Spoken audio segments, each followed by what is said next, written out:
Evening everyone. बेटा इलेक्ट्रोस्टैट्स का last lecture जो था उसमें electric field due to an electric dipole in end on position and broadside on position हो गया था। अब एट एनी पॉइंट लेना है electric field due to an electric dipole at any point. At any point मतलब है ये point ना तो एक्सियल पोजीशन पे है और ना ही ये पॉइंट जो है ब्रॉड साइड ऑन पोजीशन पे है। तो अगर इसको हम डायग्राम में लें तो आप देखिएगा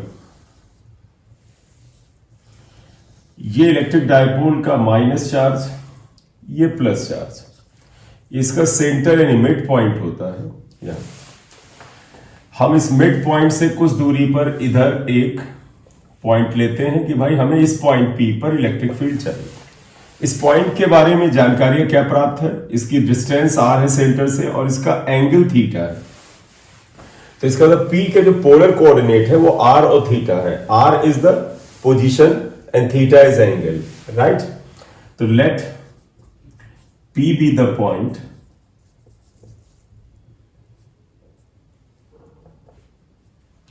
एट पोजीशन आर थीटा लिख देते हैं। इसका मीनिंग आपको पता है कि position is r, distance is r and angle is theta. हमें यहां इलेक्ट्रिक फील्ड चाहिए। देखिए इसका तरीका क्या होता है, आप माइनस क्यू से प्लस क्यू की तरफ इसका इलेक्ट्रिक डायपोल मोमेंट शो करिए। ये इलेक्ट्रिक डायपोल मोमेंट होता है क्योंकि ये एक वेक्टर क्वांटिटी, आप इसके दो कंपोनेंट कर दीजिए। एक कंपोनेंट बेटा इस पी का थीटा एंगल पे इस डायरेक्शन में लिख दीजिए, इसे लिख दीजिएगा P cos theta, P cos theta ये। और दूसरा कंपोनेंट ऑब्वियस सी बात है बेटा, ये वेक्टर ये है, इसका एक कंपोनेंट ये आ गया, दूसरा कंपोनेंट 90 डिग्री पे इधर आ जाएगा and that will be equal to P sine theta, P sine theta. अगर आप ध्यान दें तो ये जो पी कॉस थीटा कंपोनेंट है ये इस लाइन के पैरेलल है। तो कई बार हम इसका सिंबल जो है हम पी पैरेलल से डिनोट कर लेते हैं कि भाई पी पैरेलल है। और जो ये वाला कंपोनेंट आप देखें बेटा, ये जो लाइन है इसके साथ परपेंडिकुलर है, तो इसे हम पी परपेंडिकुलर कह सकते हैं। अब हम एक सुविधा के लिए, केवल आपको अच्छा विजुअल इफेक्ट आए, इसके लिए हम क्या करेंगे, देखो बेटा अगर आप ध्यान दें ये जो पी पैरेलल था इसको थोड़ा आगे बढ़ा के लिख लेते हैं। देखो ये P parallel it was P cos theta. इस कंपोनेंट का या इस डायपोल मोमेंट को हमने इधर दिखाया है, तो एक ऐसे वेक्टर बना लेते हैं या हम एक इलेक्ट्रिक डायपोल बना लेते हैं। तो देखो हमने क्या कोशिश की, हमने बताया कि मान लो इस डायरेक्शन में एक इलेक्ट्रिक डायपोल ही है और इसका डायपोल मोमेंट कितने के बराबर है, पी कॉस थीटा है। और अगर आप देखो इधर की ओर अगर आप देखें तो दूसरा एक इलेक्ट्रिक डायपोल है, ये देखो ये एक इलेक्ट्रिक डायपोल है ये, और इसका डायपोल मोमेंट जो है वो पी साइन थीटा है। तो हम इस ढंग से जा रहे हैं क्या, we have resolve P into two component, one is P cos theta, other is P sine theta. और इस पी कॉस थीटा को हम कह सकते हैं, मान लो ये एक इलेक्ट्रिक डायपोल है जिसका dipole moment P cos theta है, और एक इलेक्ट्रिक डायपोल ये है जिसका dipole moment P sine theta है। लॉजिकली अगर ध्यान से देखें आप तो आपको एक बात दिखेगी, क्या बेटा, कि जो पॉइंट पी है, आप जरा ध्यान से देखिएगा, ये जो पॉइंट पी है अगर आप इसे पूरी तरह से डायपोल मानते हैं तो देखो बेटा इस डायपोल जिसका dipole moment P sine theta है इसके परपेंडिकुलर बाइसेक्टर पे है। आप देखें इसके साथ 90 डिग्री पे है। और अगर आप गौर से देखें पॉइंट पी जो है, ये जो डायपोल बना जिसका डायपोल मोमेंट हमने पी कॉस थीटा डिनोट किया है, इसके एक्सिस पर है। बस इसका यही एक सबसे बड़ा शुरुआती की पॉइंट है। तो हम यही करने जा रहे हैं क्या, P has two components, P के दो कंपोनेंट्स हैं, P cos theta and P sin theta. अब हम इसके बाद ये बात करेंगे कि इसकी जो इलेक्ट्रिक फील्ड है P cos थीटा की वजह से क्या होगी और P sin थीटा। तो गौर से देखिएगा P cos थीटा ये एक डायपोल बन रहा है, इसके एक्सिस पे पॉइंट है r दूरी पर। तो अब हम यही लिख रहे हैं, देखो electric field at P due to P cos theta. P cos theta का मतलब dipole of dipole moment P cos theta. कृपया ध्यान दीजिएगा बेटा, आप बड़ा शांति से सोच के देखिएगा, इस डायपोल के एक्सिस पर ये है, तो इस जगह इलेक्ट्रिक फील्ड EA वाला फार्मूला आएगा 1/4 pi epsilon nought 2p upon r cube होता है। लेकिन p की जगह पर आप क्या लिख दोगे, p cos थीटा, क्योंकि यहां पर डायपोल मोमेंट p नहीं बल्कि p cos थीटा है। अब एक काम और देखिएगा बेटा, इस पॉइंट पर ये जो डायपोल है जिसका dipole moment p sin theta है, इसका इलेक्ट्रिक फील्ड निकालें। और आप देख सकते हैं this point is on perpendicular bisector of this, इसके देखो परपेंडिकुलर बाइसेक्टर पर है। And electric field at p due to p sin theta, ध्यान रखिएगा p sin थीटा के लिए इक्वेटोरियल प्लेन वाला फॉर्मूला लगेगा 1/4 pi epsilon nought p upon r cube. तो मैं ध्यान होगा इक्वेटोरियल प्लेन पर p अपॉन r क्यूब रखता था, p की जगह p sin थीटा हो जाएगा क्योंकि p is here p sin theta. I think आप यू मस्ट हैव रिमेंबर्ड कि इक्वेटोरियल प्लेन पर जो इलेक्ट्रिक फील्ड था वो एंटी पैरेलल टू p होता था, p के बिल्कुल अपोजिट होता था। तो आप इसे लिखोगे एंटी पैरेलल टू p, और p का मतलब यहां p sin थीटा। तो आप गौर से देखिएगा बेटा, p sin थीटा इस डायरेक्शन में, देखो बेटा p sin थीटा का ये एरो है, तो इस जगह पर इलेक्ट्रिक फील्ड अगर मैं इधर दिखाऊं तो इसके पैरेलल आएगा, लेकिन ये एंटी पैरेलल है तो इधर दिखाना पड़ेगा। तुम कहोगे ये इलेक्ट्रिक फील्ड आएगा EE।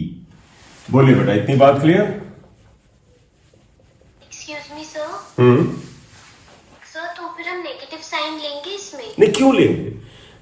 मैं बहुत बार तुम लोगों को बता चुका हूं कि वेक्टर क्वांटिटीज में किसी की डायरेक्शन अपोजिट है, अगर हमने एरो से शो कर दिया, आप देखिए बेटे हमने एरो से ये शो कर दिया और हमने बना दिया इसके अपोजिट, तो माइनस क्यों लेंगे? ये खुद बता रहा है। आपने सीधे बना दिया क्या, ये EA है, ये EE है, इसकी डायरेक्शन इधर है। अभी हम इन दोनों का रिजल्टेंट निकालेंगे, फिर एंगल निकालेंगे। ये वाली हेडिंग हटा रहा हूं क्योंकि मुझे यहां रिजल्टेंट बनाना पड़ेगा। बोले बेटा, बनाए? देखिए ये इलेक्ट्रिक फील्ड और ये इलेक्ट्रिक फील्ड 90 डिग्री पे है। जब कोई वेक्टर 90 डिग्री पे, तो उनका रिजल्टेंट निकालने के लिए फार्मूला आपको पता है, नो डाउट। तो पता है दो वेक्टर 90 डिग्री पे हैं तो उसका रिजल्टेंट होता है under root p square plus q square, यानी first vector square plus second vector square, second vector square. लेकिन हमें तो एंगल शो करना है, इसलिए हमें बनाना पड़ेगा। तो आप देखिए बेटा, इससे एक पैरेललोग्राम आप बनाए, और तो पता है किसी पैरेललोग्राम का जो डायगोनल होता है ये रिजल्टेंट को शो करता है। ये बेटा EA और EE का रिजल्टेंट आता है, आप चाहे इधर बना ले, ये E आएगा, सिर्फ E, और क्योंकि पॉइंट P पर है तो EP लिख लीजिए, ये आएगा। तो आप लिखोगे resultant of EE and EA is, आप इसे सॉल्व करेंगे तो ये क्या आएगा, देखो EE स्क्वायर कितने के बराबर है, नीचे आ जाइए, EP equal to under root K P sine theta upon R cube square plus K 2P cos theta upon R cube square. जो है इसका आप स्क्वायर करके सम करिए। क्या क्या कॉमन आ रहा है गौर से देखो बेटा, K स्क्वायर कॉमन है, K स्क्वायर है, दोनों स्क्वायर रूट से बाहर आएगा तो K कॉमन निकालो। P स्क्वायर है यहां पर, वो भी बाहर आ जाएगा, P हो जाएगा। देखो P स्क्वायर है, स्क्वायर रूट से P आ जाएगा। R क्यूब भी स्क्वायर है, बाहर आ जाएगा R क्यूब। स्क्वायर रूट में केवल ये बचेगा साइन स्क्वायर थीटा प्लस ये 2 का स्क्वायर हो जाएगा 4 कॉस स्क्वायर थीटा। तो ठीक, तो इसके जो प्रूफ में बेटा मैं तुम्हें फिर बताऊं, सिर्फ तुम्हें दो चीजें बड़े ध्यान से रखनी है यार।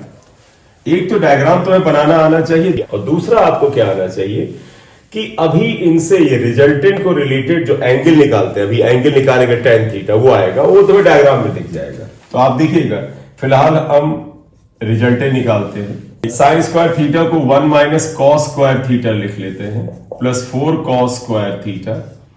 तो देखिए इसका फार्मूला ये आ जाएगा, electric field at P is 1/4 pi epsilon not, यानी कि K P upon R cube, और स्क्वायर रूट के अंदर बेटा आएगा देखो 1, और ये minus cos square theta plus 4 cos square theta में से हटेगा तो 1 प्लस 3 कॉस स्क्वायर थीटा।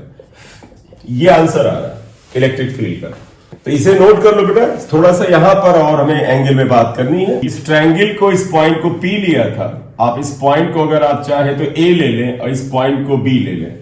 आप देखें बेटे, ये रिजल्टेंट फील्ड है, तो हम पहले ये लेंगे कि रिजल्टेंट फील्ड ईपी सपोज ईए के साथ एंगल ये बना रहा है, इसे हम फाई ले लेते हैं। Suppose EP makes angle phi with EA. EA में हमारे इंटरेस्ट का कारण आप जानते हैं क्या है, क्योंकि ईए देखो बेटा इसी लाइन के अलोंग है, तो हम कह सकते हैं it is along the line, तो हम ये भी कह सकते हैं phi is the angle with the line. आ जाइएगा बेटा इन ट्रायंगल पीएबी में आ जाइए। देखो पीएबी, तो सबको पता है वेक्टर में बेटा ये बेस ईए से रिप्रेजेंटेड है, ये ईई से रिप्रेजेंटेड है, तो ये भी ईई के बराबर हो जाएगा, क्योंकि ये वेक्टर और ये वेक्टर दोनों पैरेलल वेक्टर्स है।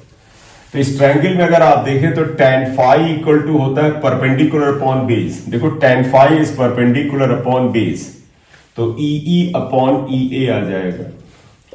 tan phi equal to E E की वैल्यू बेटा क्या थी, 1/4 pi epsilon nought p sin theta upon r cube, 1/4 pi epsilon nought 2p cos theta upon r cube. ये बेटे कैंसिल होगा, तो यहां से आप देखो p कैंसिल होगा, यहां बचेगा क्या, 1/2 tan थीटा बच रहा है। गौर से देखो बेटा, यहां पर 1, यहां 2 sine upon cos tan theta. मुझे इस आंसर में बड़ा इंटरेस्ट है, मैंने इसी के लिए कहा था आखिरी का एंगल वाला आंसर जरूर ध्यान रखिएगा। तो बेटे देखिए क्या आता है, Therefore tan phi equal to half tan theta. अगर आप इसे याद रख लोगे तो आपके लिए काफी मदद करने वाला है ये। तो याद तुम्हें क्या करना है कि at any point P resultant electric field makes angle phi with this line joining, then tan phi equal to half tan theta. tan theta में थीटा ये, बोले इतनी बात क्लियर सबको?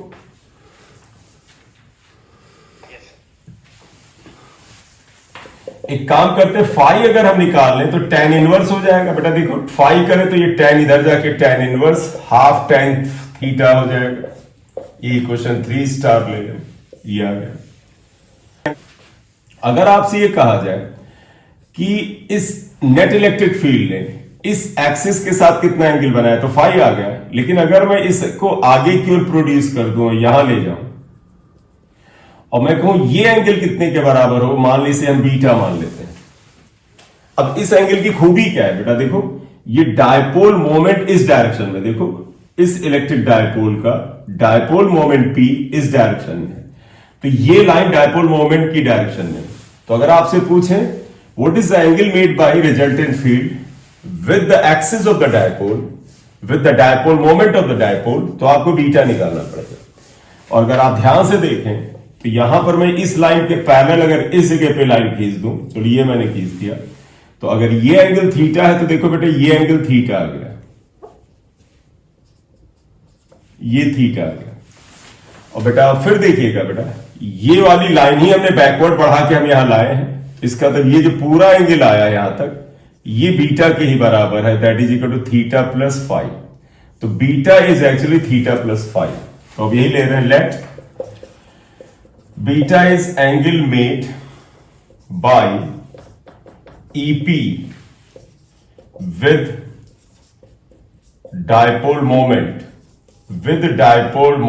P।